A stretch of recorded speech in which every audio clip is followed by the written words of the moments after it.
بسم اللہ الرحمن الرحیم۔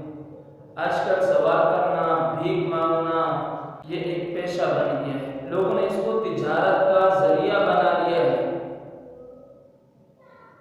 یہ تاجر ہوتے ہیں، یہ مستحق نہیں ہوتے جو ہاتھ پھیلا کر مانگ رہے ہوتے ہیں۔ سگنل پہ جو کھڑے ہوئے ہیں، کہیں ہوٹل میں جا کے بیٹھے تو وہ مانگ رہے ہوتے ہیں۔ دروازے بجا بجا کر ایک روٹی دو روٹی اللہ کے نام پہ مانگ رہے ہوتے ہیں، یہ مستحق نہیں ہوتے۔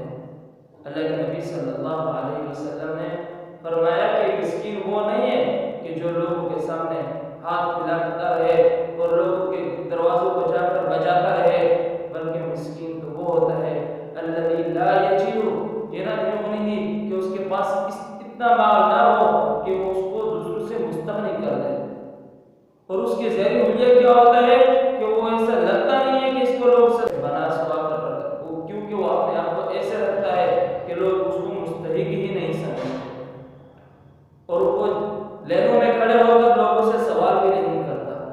جہاں لوگ مانگ رہے ہوتے ہیں خیرات کے طور پر، وہاں پہ لین میں بھی کھڑا نہیں ہوتا۔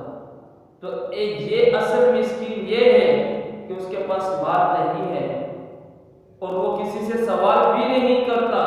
تو اس میں ہمیں ایک سبق ملتا ہے کہ اپنے معاشرے میں ایسے افراد کو ہم تلاش کریں کہ جو مستحق ہوں، ان تک ہم یہ پہنچائیں، ان کو ہرگز نہ دیں جو سوال کر رہے ہوتے ہیں، جو مانگ رہے ہوتے ہیں۔ حضرت عمر رضی اللہ تعالیٰ عنہ کے دور میں ایک بندہ تھا کہ اس نے ایک صدا لگائی کہ اللہ کے نام پر ایک روٹی دے دو۔ حضرت عمر رضی اللہ تعالیٰ عنہ نے کسی سے کہا کہ اس کو کھانا کھلا دو۔ کھانا کھلا دیا گیا، تھوڑی دیر کے بعد پھر اس نے آواز لگائی اللہ کے نام پر روٹی دے دو۔ حضرت عمر رضی اللہ تعالیٰ عنہ نے فرمایا کیا ان کو کھانا نہیں کھلایا گیا؟ تو ایک صاحب کہنے لگے کہ امیر المومنین ان کو کھانا کھلا دیا گیا۔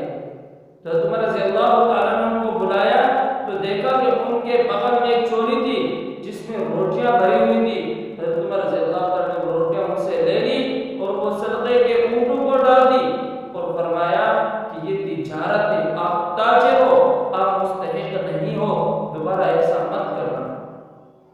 تو آپ اپنے معاشرے میں جو صحیح مستحق ہو، جو دوسروں سے سوال نہ کرتا ہو، اس کو جا کر آپ اپنا صدقے کا مال دیں۔